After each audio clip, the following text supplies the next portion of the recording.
Zoti Haxhie, tani ti që kuptove nga gjithë kjo që ndodhi? Nga kjo?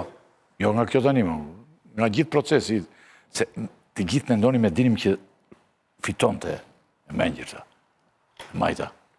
Por, thellë duket gjëja, si mendon?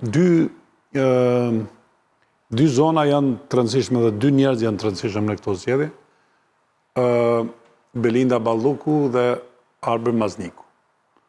Të cilët... Ambar kanë qenë këta, dhe Maznikun, dikush tjetër ma kujtoj më sot, ky ishte i fuqishmi, thonë që i merte, i marka votat. Mazniku ishte Mazniku.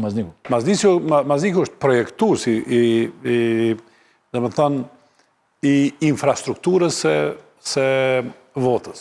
Dhe më thënë, është një prej më të mirëve që ka pas Partia Socialiste, kurse Belinda Balluku është, dhe më thënë, ajo e cila, kur e merë zonën, jap dimenzion tjetër. Dhe më thënë, përtej parashikime.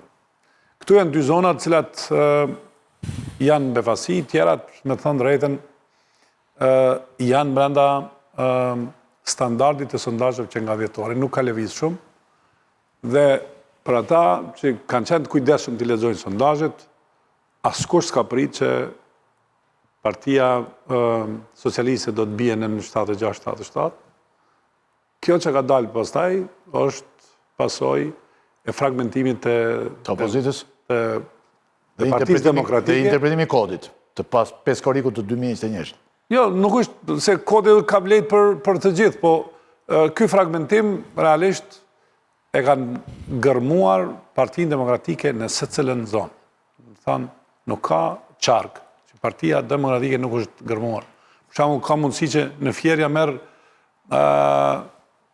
Fierë merr një mandat për 0.7, edhe pse është shumë vështirë, lapaj.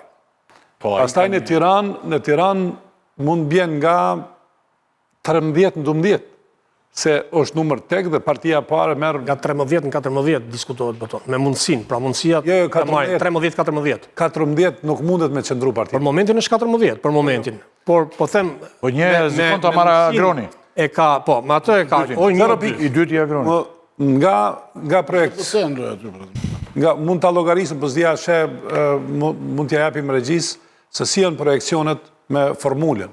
Në më thënë, në Tiranë me 0.6 mund të hy Lulbasha, që shumë vështirë, për arsye se duhet se paku 1.7 ta keshtë vijen kufizuese për një mandat.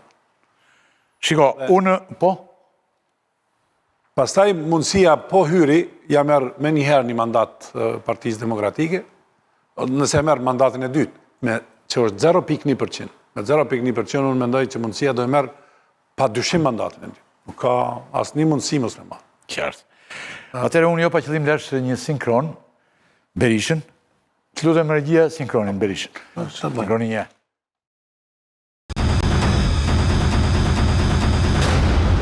Ka kritere për zgjedhjet, janë shkelur në mënyrën më të pamëshirë. Nëse ndërkombëtarët do të njohin këto zgjedhje, Partia Demokratike dhe ju do të pranoni rezultatin e dal nga kutitë e votimit? Vetëm ai që është sipër mund të ndaloj Partinë Demokratike pa bërë gjithçka për të mbrojtur votën e shqiptarëve. Ky komb do votoj i lirë. Ju them unë, forcë në botë nuk do ketë të pengojë shqiptarët të votojnë të lirë. Urdhoni? Trumpi është një forcë që mbështet fuqishëm zgjedhjet e lira në Amerikë dhe në botë. Pra edhe një herë. Asgjë. E kuptoj pyetjen, di unë atë. Jo. Ta harroj kush se mund të pengoj shqiptarët pa votuar edhe ata si kombet tjera të lira. Pra, një qëndrim ambik i doktor Berishës, se dëgjuat daljen e tij në konferencë, ç'mendoni tani? Me radhë. Unë në kam vëmë pare. Unë mendoj që Berisha e la të hapur mundësin që nuk do të njohë zgjedhjet. E la të hapur. Po, e la të hapur. Përmendi gjitha shkeljet që ka bërë qeveria gjatë fushatës elektorale tjera dhe tha që ne do vazhdojmë përpjekjen për votën e lirë dhe për të ndalove vetëm Zoti, pavarësisht se çfarë do të thonë Vëzhgusit dhe çfarë do të thonë pastaj kancelarit perëndimore. Nuk dihet, nuk është e qartë se si do ta bëjë këtë betejë, Po është e qartë që do kemi kontestim rezultati. Kur e pyetëm në krahasim me Bashën për ato që nëse Basha humbi me kontestim dhe ju e quajtë që duhet të jepet dorëheqjen, Berisha tha që Basha në kohën e Bashës nuk pati këto shkelje që kishte tani. Pra, Berisha e përjashtoi mundësinë e një dorëheqje të vetëm, me sa kuptova unë paktën nga konferenca e parë.